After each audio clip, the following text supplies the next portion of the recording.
You're gonna wanna watch to the end of this video to see why I think Grant Cardone is wrong about how to get started in real estate, because I'm going to show you how you can actually control a $1.2 million property in this video with $50,000 down. That's $24 for every $1 you have. So I know what you're thinking. You're thinking, wait a minute, that's the guy who always talks about real estate, and then sometimes he talks about Grant Cardone as well. Well, that's exactly right. In fact, this morning, I watched Grant Cardone talk about how great real estate is in that you can control multiple millions of dollars of real estate with $1 million.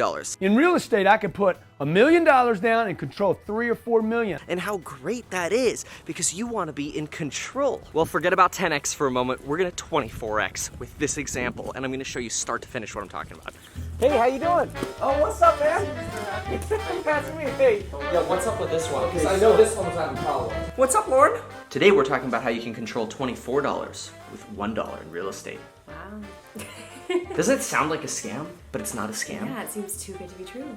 I'll show you exactly how. So here's what we're gonna do. We are going to drive with the car on auto steer to a 4-unit apartment deal. Now, I know you're thinking, wait a minute. Grant Cardone says don't start buying real estate unless you can buy 16 units, maybe even 32 units. Other than that, you should just invest in Cardone Capital. You're looking for 16 units minimum. You guys don't know all this stuff? You need to learn it or you need to leave it alone and invest with somebody that does. Well, I think that's baloney, because if you take your $50,000 and you put it into a fund or a syndicate, guess how much you control? $50,000. That's 1 for 1. That's like stocks unless you margin, which I think you guys already know what I think about margin loans. This video is how your $50,000 is going to turn into $1.2 million of real estate control, and I'm driving you there right now. All right, folks, here it is. 4 units, 2006 built construction. Now, a lot of people say, well, wait a minute, Kevin, aren't you anti-units? No. The kind of units I don't like are the studios and the 1-bedrooms, because they have a lot of turnover, and turnover is expensive when you get into real estate. This, however, is something different. This is a 4-unit building that has 3 3-bedroom 2 baths and 1 2-bedroom 2 bath. They're each about 1,000 square feet, which is excellent. It's a perfect size. See, I love it when they're not that big inside because they're a lot cheaper to fix up anytime you do actually have turnover, that is. Now look, I think you all already know I'm a real estate broker. I'm not trying to sell you on this building because, well, after all, this building's already sold. But let's go crunch some numbers so you know what to look for in these deals. And let's get to the point of the video right now. 365. Okay. This is my favorite seat up here. Look at this. Let's set this deal up correctly first. Let's do the numbers assuming you were an investor who had 35% to put down. So you would put down 35% on $1.2 million, which is $420,000. Your total monthly payment, principal, interest, property taxes, and insurance would be under $5,200 per month. Let's add about $500 for repairs and vacancies and other miscellaneous things. The beauty is, it's a pretty dang new building. It's a 2006 building. Your expenses should not be that high. It has a 50-year roof on it, for goodness sakes. Now, your total expenses are $5,700 per month.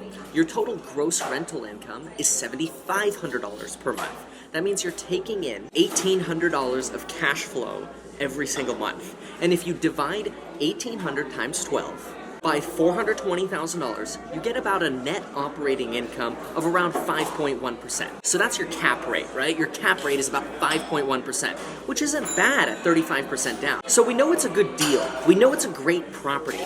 But what if you don't have the 420 grand? Kevin, how are you going to control this building with $50,000? You're going to go to a bank and you're going to apply for what's called an FHA loan. That stands for Federal Housing Administration.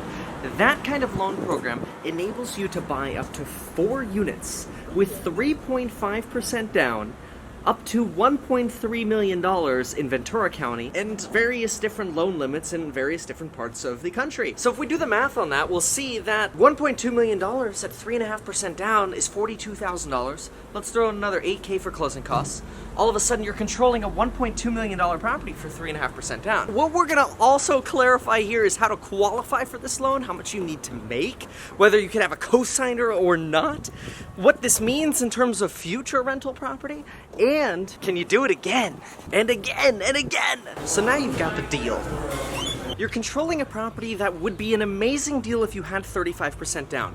But because you don't have 35% down, you put $1 1/10 down. Instead of putting $420,000 down, you put $42,000 down because you're starting out. And here's what that means numbers-wise. So this is where it gets a little bit more tricky. Your total monthly payment, putting just 3.5% down, goes up to $7,500 plus repairs and vacancy. And I'm gonna use $300 here because you're actually going to live in one of the units and you're gonna be able to keep some of your costs down because you're there. So you're at about a $300 negative to own this property with just $42,000. Wait. Did you really just say $300 negative? Are you kidding me? You said negative cash flow and you're like somebody who talks about investments? Folks, yes. Because look at it like Grant Cardone says on a yearly basis. If somebody went up to you and said, here's a $1.2 million property and it's gonna cost you $3,600 per year to control $1.2 million of real estate, wouldn't you be able to figure out how to come up with that $3,600? Plus, consider this. You're living in the 2-bedroom. So yeah, you're not bringing in the rent, but you're offsetting the fact that you would be renting somewhere else. That is one of the things when it comes to FHA. You have to actually occupy one of the units. So what do? You occupy the smallest one, the 2-bedroom, 2-bath for $1,500 a month. So, all right, your rent is $1,800 a month, and now you control $1.2 million of real estate for $50,000. Now consider this. The fact that you own and control this property means you can depreciate it. You could write off the interest of over $4,000 a month alone on a 30-year fixed rate loan with your mortgage insurance and everything included. And every dime you spend on repairs, write-off. Vacancy, write-off. All of this stuff becomes a write-off for you now. And for those of you paying attention to the numbers, we're not talking about depreciating the unit you live in. I know you can't do that. Now you're in. You're in for about a $300 cost per month because you only had $50K to put down, not $420,000, which that sounds so terrible. Oh my gosh, you only had 50 grand. You're like a noob investor, whatever. Come on, man. Saving 50 grand is hard enough. And you could scale this to obviously different prices. You could buy a 4-unit building for $400,000 somewhere, $800,000 somewhere else, $2 million somewhere else. So you could scale this for the area that you work in. Just Google and search for the FHA loan limits in your area. Take the principles from these videos and then make them apply to yourself. Then you could put a whole lot less money down. But look at it this way. Would you rather have control of that $1.2 million building, or would you rather have $50,000 sitting in the bank? He's got a bunch of cash sitting at the bank going down in value. He's earning 0.12% on his money. So let's say you want to do this. How much money do you need to make to be able to qualify for a loan like this? Well, first of all, the good news is you don't have to qualify for the entire loan by yourself. You get to qualify the rental income from the other 3 units and add it to your income. So when ordinarily you need about $180,000 to $190,000 to be able to qualify for this loan, you might actually only need about $130,000. And you say, oh my gosh, Kevin, you're just giving me bad news all over here, $130,000. Well, think about this. First of all, if you're living in Southern California and you're looking at buying a $1.2 million property, that's 2 people making $65,000, you and a spouse, or even you and your father. Because with FHA, you can have what's known as a non-occupant co-borrower. That means you could live there. Your father might not have to live there. They simply co-sign with you. So say you make $50,000 and they make $80,000, and you don't have other debts. Perfect, you're in. You got other debts? Fine, your income needs to go up a little bit. Or don't buy that expensive of a building. I'm just trying to show you a maximum potential, but the numbers are still proportionate. Just so you can see what I mean, give this a try. Take $400,000 times 3.5%, add a little bit of money for closing costs, and so you're in at about $16,500. 24 times that, 400 grand. It's still a 1 to 24 ratio. You don't have to do the $1.2 million version. And then your income has to be dramatically lower. The way to qualify the numbers on these deals though is just make sure you run the numbers as if you're putting 35% down so you can compare and see, is this a good deal relative to other deals that I could put 35% down on? Then do the numbers again, but borrowing just 1/10 of the other option. Look, I know Dave Ramsey would absolutely vomit at the idea that you're going to borrow 96.5%, but you're borrowing against an asset that worst case, if you had to move out of, you had a $300 negative a month, $3,600 negative per year. You control a building that's worth $1.2 million. Folks, look at this. $3,600 divided by $1.2 million. means the market would have to appreciate 1/3 of 1% to make up your $3,600. It's not even considering the tax benefits that you get to write off. And I didn't even do the best part yet. Listen to the best part.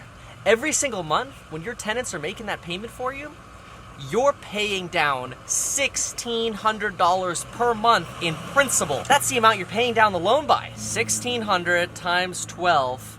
That's $19,200 you're paying the loan off by every single year. And you're gonna complain about a $3,600 negative on a $1.2 million property because you only put $50,000 down instead of 35% down on what would then be a really good cash flowing deal? Come on, folks. Look, I would much rather put my $50,000 into that kind of deal than into some kind of fund. And I would rather grow it like this so that in the future, when those buildings are paid off, I do this at 25 and by 55, I got that $1.2 million property. It's probably worth a lot more now, completely paid off, and the tenants mostly paid it for me. I only lived there for a year and then I moved out. Dude, that's a way better deal. And guess what I'll do after that? As soon as I move out, I'm doing it again. I'm gonna buy another 4-unit building somewhere else, a better one. And I'm gonna do it over and over and over again. And I'm gonna control so much real estate. It's gonna blow everybody's mind. But it's a long run game. Don't rush into this. Don't try to rush it. Why are you trying to buy a 16 or 32 unit deal when you got nothing? Start with something small. There's so much offense to the small deal, but I don't know. I think there's a little bit of bias. By far, my favorite vehicle to autopilot behind is a semi-truck. They're slow, I just set my cruise, I'm going 58 miles an hour, right behind this guy, I got my 4 car lengths, and this is chill. I just hang out, and I feel safe. I trust the car. Not 100%. Trust but verify. And folks, you must trust in Grant Cardone when he says you need to get out there and start. I completely agree. You gotta get out there, start shaking the bush. Go find what's available. Find those deals, but maybe keep an open mind towards the small deal. I know Grant Cardone likes to hang up on people who call in with small deals. I've been interested if you would possibly want to be an investor in the deal. How big's the deal? It's 17 units.